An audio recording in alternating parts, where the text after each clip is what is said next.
The ballroom exploded in applause. Strings of golden lights dangled from the ceiling, flickering over the marble floor where couples twirled, heels clicked, and champagne glasses clinked like some fairy tale everyone except me had been invited into. Before we begin, drop a comment and tell us what would you do in this situation? Be honest, tell me in the comments below. We read every comment. Let's begin. Ladies and gentlemen, the bride and groom, shouted the MC, and a loud cheer went up. I took one slow step onto the stage, holding the microphone I had just been handed. My job was simple: give a short congratulatory toast to my cousin Danielle. We grew up like sisters. She'd personally asked me to do it, even said, "You better be up there with me." But as I approached the front of the platform, a hand shoved my shoulder from behind. I stumbled, nearly falling on the train of Danielle's gown. "What are you doing?" hissed my brother, Ryan, towering over me in his designer tuxedo. "This is for family. Stay in the back where you belong." "I am family," I said quietly, my grip tightening on the mic. "You work at a gas station," he scoffed. "You smell like diesel and sadness." And then came my father's voice, clear and cruel through the echoing mic. "She's just here for the leftovers." Still pumping gas at 30. Laughter burst from the crowd. My aunts, uncles, cousins. Even Danielle gave me a confused glance, not sure whether to step in or stay in her picture-perfect fairy tale. But I didn't flinch. I smiled. Not wide. Not fake. Just that little smile people give when they already know something you don't. I slipped my phone out of my pocket, typed a single word, and hit send. Then I calmly walked to the edge of the stage and sat down, legs crossed, looking like I had all the time in the world. 30 seconds later, the sound came. WHUP, WHUP, WHUP, WHUP. Guests turned their heads. One of my uncles peered out the grand hall's side window and shouted, "Is that a?"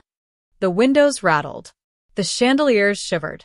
Then the ballroom doors flew open, and a gust of wind whooshed in, sending napkins fluttering and skirts whipping.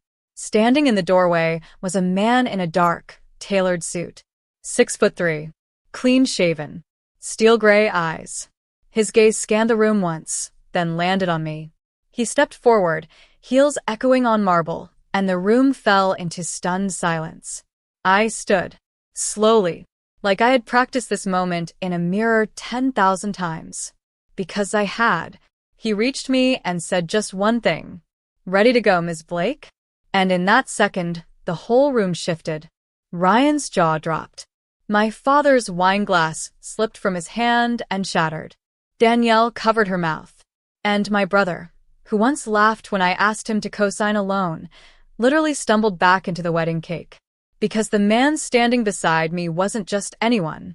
He was Nathaniel Pierce, billionaire, CEO of Arcadia Energy, the youngest Fortune 500 CEO in the country. And he just flew in on my call. Because I wasn't a gas station girl anymore. And I never was. The silence didn't last. It shattered, piece by piece, in whispers and gasps as every guest began murmuring like a hive disturbed. "Is that really Nathaniel Pierce? Oh my God, he's in Forbes. He just called her Ms. Blake. Wait, her?" Danielle blinked, visibly pale beneath her airbrush makeup, caught between the confetti of her dream wedding and the storm that had just walked through the doors. Nathaniel placed a gentle hand on my back. "Do you want to stay?" he asked, low enough only I could hear. I looked around the room. At my father, who once said I was a waste of tuition money after I dropped out to take care of Mom. At my brother, who once stood outside my rundown apartment, laughing as he peeled off in his Tesla. At my uncle, who refused to hug me at the last family Christmas because I smelled like burnt oil. "No," I said. "I've already seen enough." Nathaniel gave a soft nod, then looked up and addressed the room with calm clarity. "I apologize for the interruption, but Miss Blake's presence is urgently required." A few people chuckled nervously, unsure if this was a show, until they heard it. Another rotor blade, another helicopter, then the third. The crowd swiveled toward the windows like a wave. Outside, 3 gleaming black helicopters hovered in a perfect line, their polished bodies reflecting the ballroom chandeliers. My father's voice croaked. What the hell is going on? I thought she worked at a gas station, someone whispered. I turned slowly, walked down the steps from the stage, heels echoing like hammers in the stunned silence. Nathaniel followed, but I paused beside Ryan. He looked up at me like he'd seen a ghost. My brother. My bully. The man who once said, "You'll never be anything. You peaked at 19. I looked at him, head tilted slightly, and said calmly, "You always liked being the center of attention, Ryan. Hope the cake was worth it." He opened his mouth to reply, then closed it. I passed by my father, who stared at Nathaniel like his brain was refusing to process reality. I didn't need to say anything to him. Not yet. As we reached the doors, Danielle called out weakly, "Wait, Zoe." I paused but didn't turn around, because I didn't need to look back. Everything that mattered was ahead of me now. Nathaniel opened the door for me, like a man who'd done it 1,000 times before. Once outside, the wind whipped through my hair. Paparazzi had already gathered. God knows how they always know. We stepped toward the sleek helicopter waiting center lawn. A uniformed pilot opened the side hatch with a salute. As I stepped inside, Nathaniel leaned in close and whispered in my ear, "You still want to announce it now?" I looked at him, then down at my phone, where the draft message waited. One button away from sending a press release that would set the entire city on fire. I smiled. Let them wonder. A little longer. He smirked. Cruel. Not cruel, I said. Strategic. As the rotors roared and we lifted into the darkening sky, I looked down at the wedding tent below. From up here, the people who humiliated me looked like ants scrambling for cover. And suddenly I realized I didn't need revenge. I was the revenge. The helicopter cut through the sky like a blade. Lights below twinkled across the city, but my mind wasn't on the skyline. It was still at the wedding. The way their faces dropped, fascination, shock, guilt, fear, all blending into something priceless. But none of it was luck. None of it was overnight. Because while they laughed at me for working a minimum wage job, I was building something they'd never see coming. Nathaniel passed me a glass of sparkling water.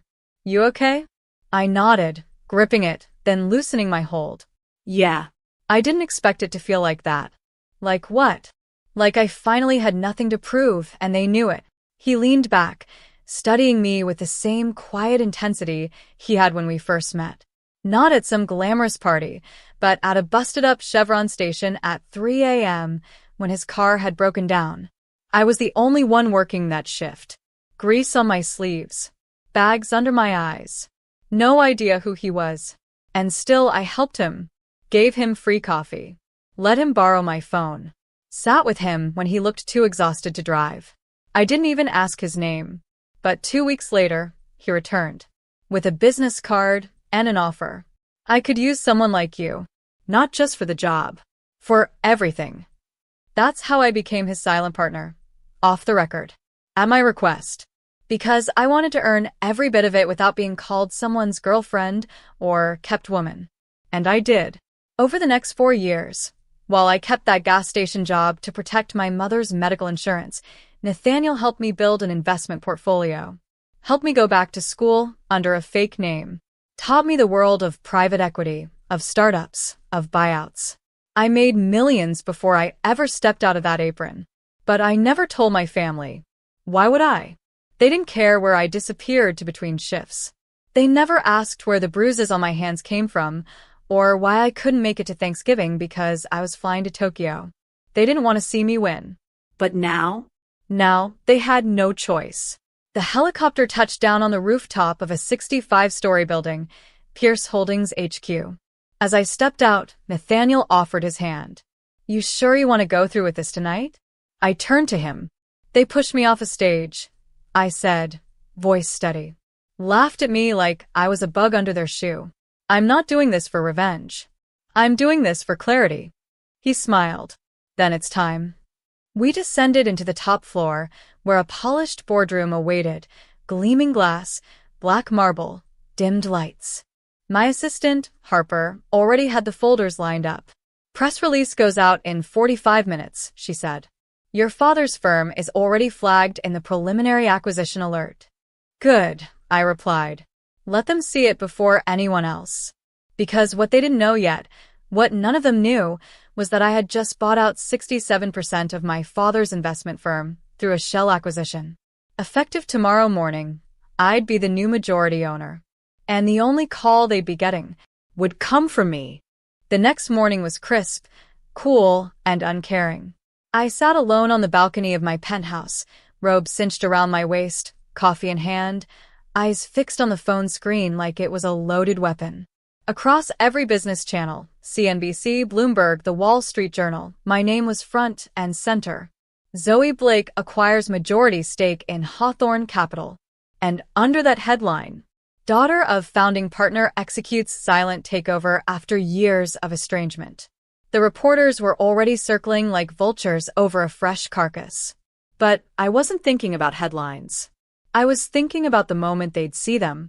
At exactly 9:02 a.m., my brother Ryan texted me. What the hell is this? Tell me it's fake. 9:04 a.m., my father called. I let it ring out. Then another. Until finally I picked up. Zoe, he said, breathless. You've made a mistake. This isn't a game. I'm not playing, I said calmly. But maybe now you'll stop treating me like a pawn. He was silent. Then, with a desperate edge, how did you even? Who gave you the capital? I earned it. You work at a gas station. I almost laughed. You've said that so many times, Dad. You might want to retire that line, especially since I now sign your checks. Silence. Thick. Unbreathable. Then came the explosion. You humiliated me. You could have come to me. I'm your father. And I did. Once. Remember when I asked for help paying Mom's bills? And you told me to sell the car or drop out? That was years ago. Exactly. And in those years, I became someone you never saw coming. I hung up because some things don't need closure, just consequences. At 10 a.m., I walked into the Hawthorne Capital boardroom, my boardroom now. Ryan was already seated at the far end, pale and rattled, trying to look composed in a navy suit. My father sat beside him, hands clasped, trying not to sweat through his shirt. The room fell quiet when I entered. I didn't sit at the side of the table. I walked straight to the head. Good morning, I said. Let's begin. One of the senior partners cleared his throat. Ms. Blake, we weren't aware you were the majority buyer. Correct. I made sure of that. My father finally stood. You can't run this firm. You have no experience. This is a hostile takeover. Hostile. I echoed, arching a brow. No. Hostile would have been firing you all on the spot. I leaned forward. Calm. Controlled. But I didn't. I'm offering you a transition period, a graceful exit, or you can stay under my leadership. Ryan stood too. You're bluffing. Without a word, I slid a folder across the table to the compliance officer. He opened it. His eyes widened. Then he looked up and simply said, She owns 67.4%. All verified. My father sat down, visibly deflated. Ryan slumped beside him. I stood and said quietly, I never wanted to be your enemy. I just wanted to be your daughter. But you turned your back on me. So I built my own door. Then I walked out. Because power isn't about loudness. It's about knowing when to leave the room. 3 days later, the town was still buzzing. Not just from the headlines, but from the whispers that flowed like wildfire through country clubs, office lounges, and dusty front porches where old neighbors sat with mouths open and hands trembling around their morning coffee. At the gas station where I used to pull 12-hour shifts, someone taped a newspaper clipping to the window. From pump to power, Zoe Blake takes control of Hawthorne Capital. And below it in Sharpe, she always smiled at customers. I stood across the street in my car, watching. Engine humming. Window cracked. A soft breeze pushing through. It wasn't pride I felt. It was peace. Because I hadn't set out for revenge. I didn't want to destroy them. I just wanted them to see me. The real me. Not the version they'd forced into a box and slapped a cheap label on. Not the failure daughter, or the single girl working the register. I was more. I had always been more. They just never looked long enough to see it. My phone buzzed. A text from Nathaniel. Press is requesting a statement. Want to shut them down or speak your truth? I typed back. Let them ask. I'm ready. And I was. That afternoon, I stood on a stage, not at a wedding, not as a joke or afterthought, but at the Arcadia Global Women's Summit in New York City. Behind me was a screen showing my journey from small-town Zoe to boardroom boss. In front of me, hundreds of women in suits, heels, sneakers, scrubs. Some just like me. Some still trying to find their voice. I adjusted the mic, took a deep breath, and spoke. When I was younger, I believed that if I worked hard enough, the people who ignored me would change. That they'd see the effort, the loyalty, the love, and love me back. But sometimes people don't change. And that's okay. I paused, letting the truth land. You don't have to prove yourself to people who are committed to misunderstanding you. You just have to believe in what they refuse to see. That's what I did. And I don't say this to flex power. I say this because there is strength in quiet persistence. There is dignity in starting from the bottom. There is fire in being underestimated. A standing ovation, not because of money, but because I told the story so many of them were still living. Afterward, I stepped outside into the bright city air. Nathaniel stood by the SUV, waiting, phone in one hand, sunglasses in the other. You made the front page again, he said with a smile. Oh, God, I groaned. But he held up the phone, and this time, it wasn't a headline about power or capital. It was a blog post, written by someone who had been at the wedding, titled, The Girl We Mocked and the Woman Who Walked Away Stronger. I didn't need to read it, because the caption underneath the photo said enough. Sometimes the loudest statement is a smile, a text, and a helicopter. I laughed, really laughed, as Nathaniel opened the car door for me. But before I stepped in, I looked up at the sky. Clear. Endless. Then back at the life I now owned. I never got the apology I wanted from my father. My brother would likely spend the next decade trying to claw back his pride. But none of that mattered anymore. Because this life? It was mine. Not inherited. Not gifted. Built. With calloused hands. Tired eyes. Silent nights. And a heart that refused to harden. The kind of life that doesn't just rise from the ashes. It sets its own damn fire. If this story hits you even a little, just hit that like button. It helps more than you think. Don't forget to subscribe if you've ever felt this kind of pain. You're not alone.